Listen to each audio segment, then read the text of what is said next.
শুভ সকাল প্রিয় দর্শক, একুশে টেলিভিশনের প্রভাতী আয়োজন একুশের সকাল অনুষ্ঠানে আপনাদের সবাইকে স্বাগত জানাই। আমি জোনাকি জ্যোতি। প্রিয় দর্শক, নতুন একটি সূর্যোদয়ের সাথে সাথেই নতুন উদ্দীপনা নিয়ে আমরা শুরু করি আরও একটি দিন। দিনের নানা রকম পরিবর্তন থাকতেই পারে, তবে তার মধ্যেও মানুষের জীবন হোক সুখ ও আনন্দময়। দর্শক সবাইকে স্বাগত জানাই আজকের একুশের সকালের এই আয়োজনে। আজ একুশের সকাল অনুষ্ঠানের বিভিন্ন অংশে থাকছে আজ ও আগামীকালের আবহাওয়ার খবর, অজানা তথ্য, ঝটপট রেসিপি, ঘরের খাবার, মজার খাবার, জানেন কি আমাদের টুকিটাকি, এবং থাকছে প্রিয় শিল্পীর মিউজিক ভিডিও। শুরুতেই আজ ও আগামীকালের আবহাওয়ার খবর। আজ বৃহস্পতিবার 2 মাঘ 1431 বঙ্গাব্দ, 16 জানুয়ারি 2025 খ্রিস্টাব্দ, 15 রাজব 1446 হিজরি, শীতকাল। আজকের সূর্যাস্ত সন্ধ্যা 5টা 33 মিনিটে এবং আগামীকাল সূর্যোদয় সকাল 6টা 43 মিনিটে। আবহাওয়া অধিদপ্তরের পূর্বাভাসে বলা হয়েছে, বৃহস্পতিবার সকালে অস্থায়ীভাবে আংশিক মেঘলা আকাশ সহ সারা দেশের আবহাওয়া প্রধানত শুষ্ক থাকতে পারে। সারা দেশেই রাতের তাপমাত্রা সামান্য হ্রাস পেতে পারে এবং দিনের তাপমাত্রা প্রায় অপরিবর্তিত থাকবে। মধ্যরাত থেকেই সকাল পর্যন্ত সারা দেশে বেশ কুয়াশাও পড়বে।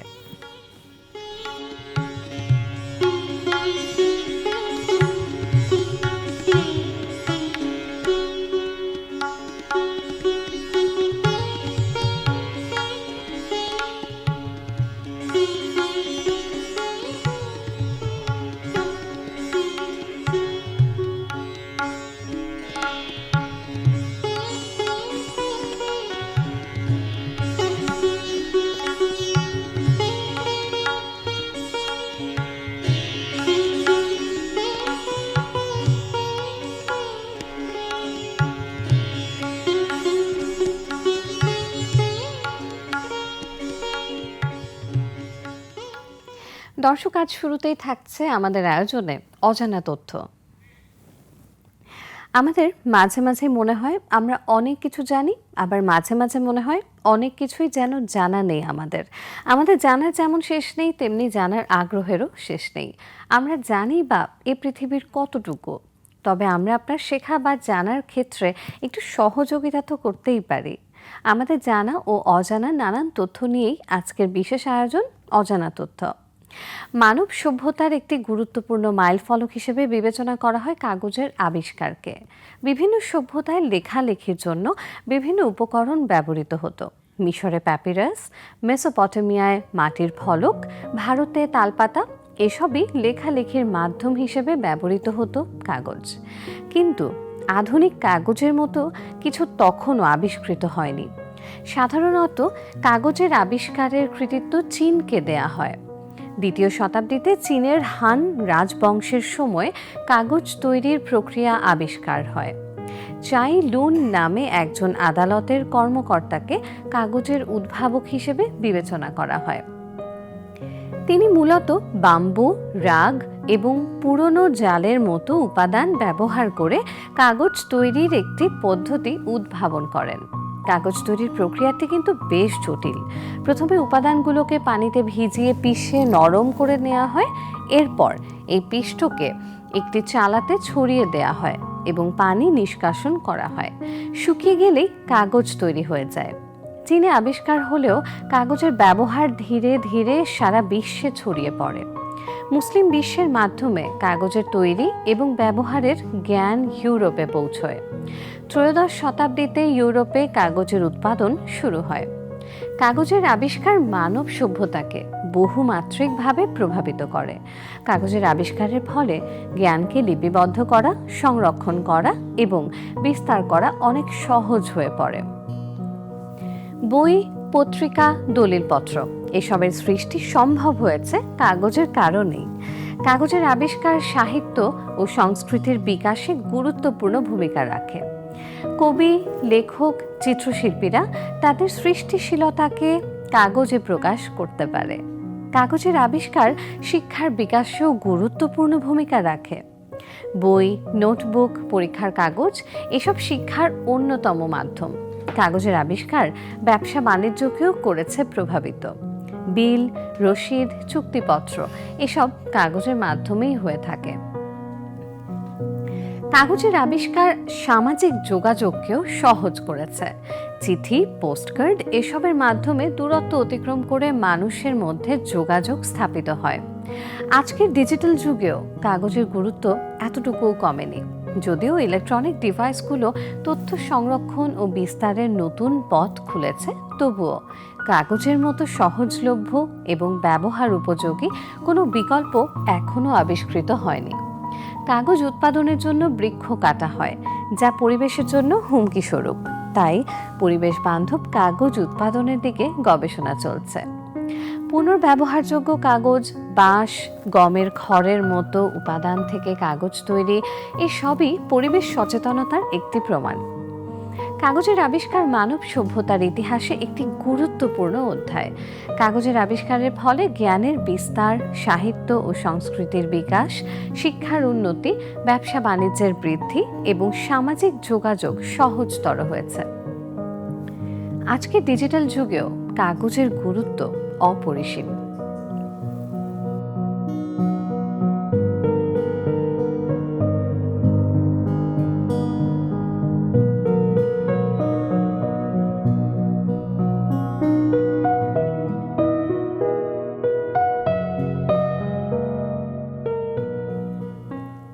প্রিয় দর্শক, দেখছিলেন অজানা তথ্য সেগমেন্টটি।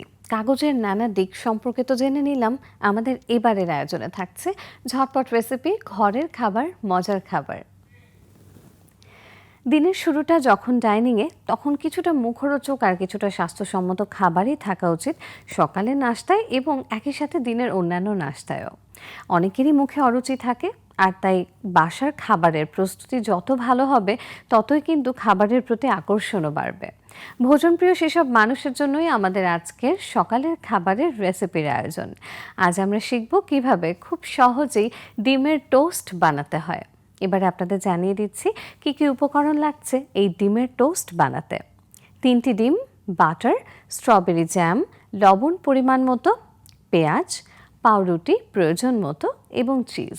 দর্শক, এবারে তাহলে চলুন দেখে আসি প্রস্তুত প্রণালীর একটি ভিডিও ক্লিপ।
প্রিয় দর্শক, চমৎকার একটি রেসিপির আয়োজন দেখছিলাম ঝটপট রেসিপি, ঘরের খাবার, মজার খাবার সেগমেন্টটিতে।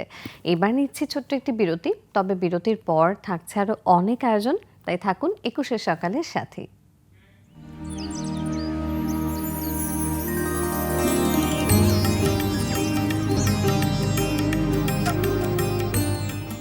প্রিয় দর্শক, বিরতির পর আবারও স্বাগত জানাচ্ছি একুশের সকালের আজকের আয়োজনে। আমাদের এবারের আয়োজনে থাকছে আমাদের টুকিটাকি। আমাদের টুকিটাকি সেগমেন্টের আজকের আয়োজন বরাবরের মতোই ছোটদের জন্য। আমাদের সবার বাসায় তো অব্যবহৃত বিভিন্ন রকম জিনিসপত্র থাকে, তাই না? আর এই জিনিসগুলো ব্যবহার করেই আমরা কিন্তু চাইলেই বাসায় বসে বসে বিভিন্ন রকমের খেলনা তৈরি করতে পারি। তাহলে ছোট্ট বন্ধুরা, আমরা আজকে তোমাদের একটু সহযোগিতা করতে চাই। অপ্রয়োজনীয় অব্যবহৃত জিনিসপত্র থেকে কিভাবে খেলনা তৈরি করা যায়, আমরা আজকে এই সেগমেন্টটিতে সেটিই শিখব। ছোট্ট বন্ধুরা, আজকে আমরা কি বানাবো? আজকে আমরা শিখব কিভাবে কাগজ দিয়ে খেলনা ওয়ার্ড্রপ বানাতে হয়। খেলনাটি তৈরি করতে তোমরা কিন্তু নিশ্চয়ই বড়দের সহযোগিতা নিতে পারো। এবার জানিয়ে দিচ্ছি কাগজের খেলনা ওয়ার্ড্রপ বানাতে কি কি উপকরণ লাগছে। যে কোনো রঙের কাগজ, লাল, নীল, হলুদ, সবুজ ইত্যাদি, একটি কাঠি, গাম এবং কাঁচি। এবারে দেখে নেব কাগজ দিয়ে খেলনা ওয়ার্ড্রপ তৈরির একটি ভিডিও ক্লিপ।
দর্শক, দেখে নিলাম কি চমৎকার একটি কাগজের ওয়ার্ড্রপ কিভাবে বানাতে হয় আমাদের টুকিটাকি সেগমেন্টটিতে।